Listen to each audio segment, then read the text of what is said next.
Well, welcome everybody again. It is Thursday, February 15th. I hope everybody had a nice Valentine's Day. It was actually a very sad Valentine's Day for, families of children and teachers who were fatally killed, injured, and emotionally traumatized by what happened down in Broward County. Our hearts go out to everybody. It happened shortly before we went on the air yesterday.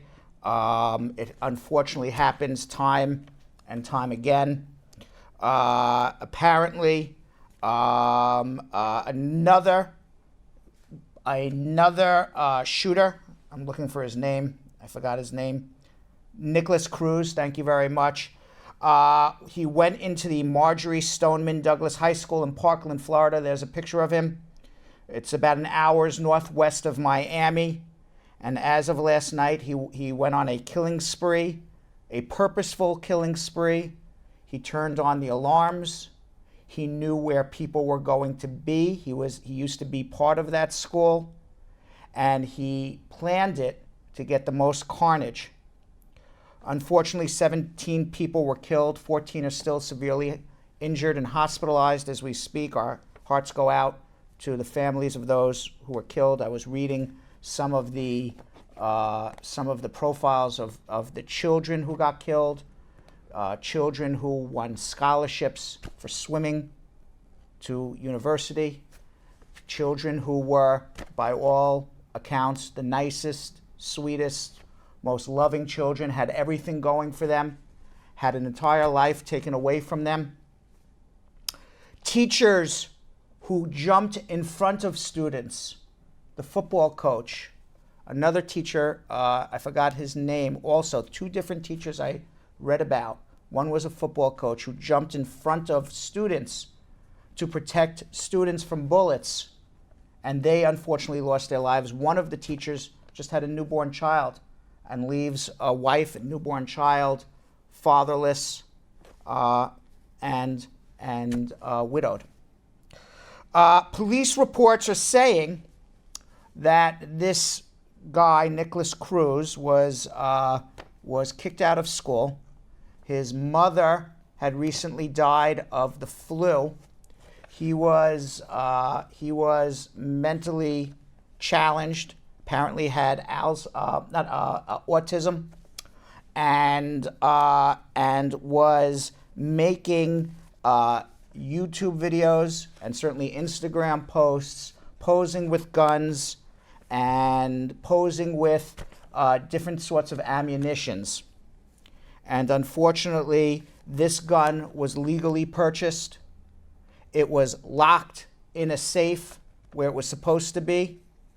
He was 19 years old. He was not a child. He is considered an adult and was able to purchase this gun. And then he went to the school where he was kicked out of and started shooting and killing.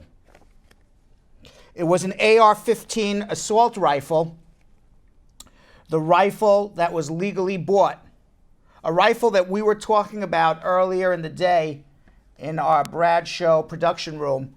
What is the purpose of this gun? Why is this even legal? Who needs to be able to shoot off 20, 30, 40, 50 rounds in a minute? How is this protecting anybody? How is this being used for sport to kill, if you want to go hunting? The only usage that I see that this gun is good for is to kill other people. Yet it was legal. It was legal for this person to buy. Donald Trump made a statement today. He didn't discuss the availability of guns. He discussed mental health. This boy had mental health issues, which he probably did. But that didn't stop him from getting a gun. Donald Trump said, well, he got kicked out of school. Maybe he should have been reported. He was. He was reported to the FBI for saying on social media that he wanted to be a professional shooter. What is the FBI supposed to do? Every kid who gets kicked out of school, we have to have surveillance on. Every person that somebody calls in and says, this guy's a nut job, go watch him. Or are we going to do something here in the United States of America to have less guns? It's very interesting if you think about it. It's very interesting if you think about it that the places where there are school shootings are being done by people who have access to legal guns. I'm not aware of a school shooting here in the New York City area because guns are illegal for the most part. It's almost impossible to have a gun permit here in New York City. But in Florida, in Vegas, up in Connecticut, you have access to guns. These are the victims of Sandy Hook.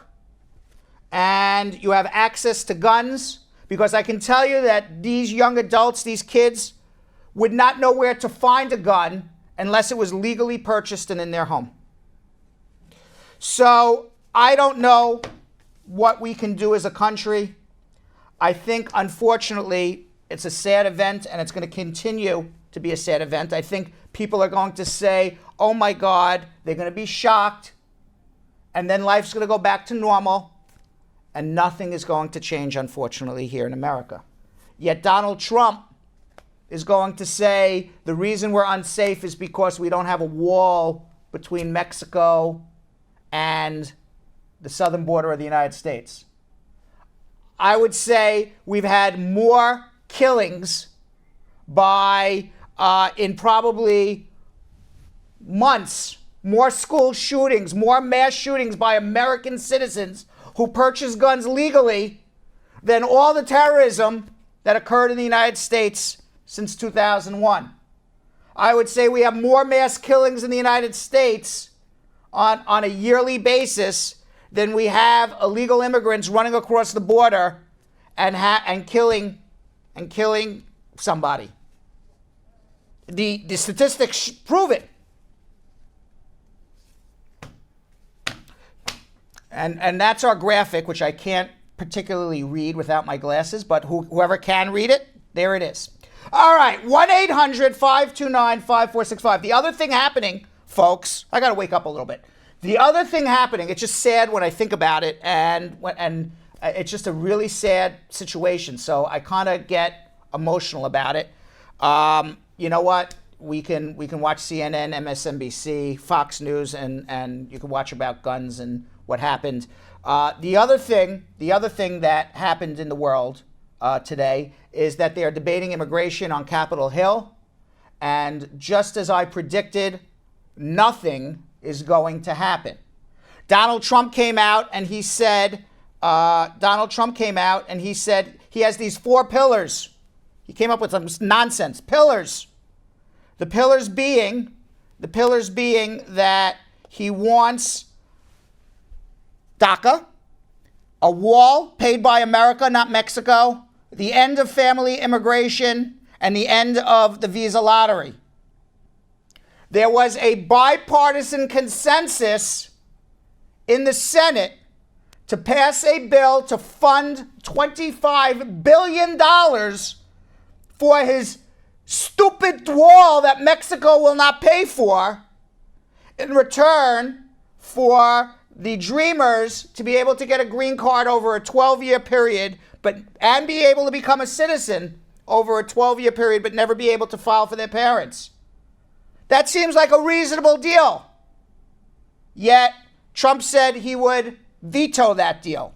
And because he said he would veto that deal, senators were not willing to stand up and vote for something that ultimately will be vetoed. So what do we get, folks? What we're going to get is the end of the DREAM Act unless something miraculous happens overnight and into tomorrow morning. That's going to end. We're going to have dreamers who become illegal, undocumented aliens, perpetuating the problem of undocumented aliens in America working illegally. We're going to have the same immigration laws that are unfair on multiple levels. It's unfair to the immigrants. It's unfair to Americans. It's unfair all over the place. People who are waiting 10, 15 years to be reunited with their family. People who are getting deported for small events that happened 30 years ago. We're going to get that still. And we're going to get a deportation force that's going to come and knock on people's doors and arrest them and pick them up. We are going to get more divided in America. More angry on one side, more less hopeful on the other side. We're going to have a lot more Ku Klux Klan people, racism, people who are dividing each other up instead of coming together as a homogenous group. That, unfortunately, folks, is what we're going to get.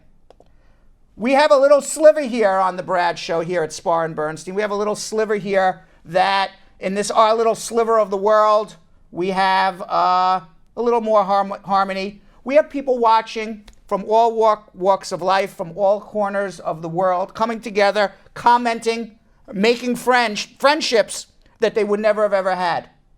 And here at the Brad Show, I'm not used to saying the Brad Show yet. I got to get used to it. The Brad Show. The Brad Show. We're going to try to help as many people as we can.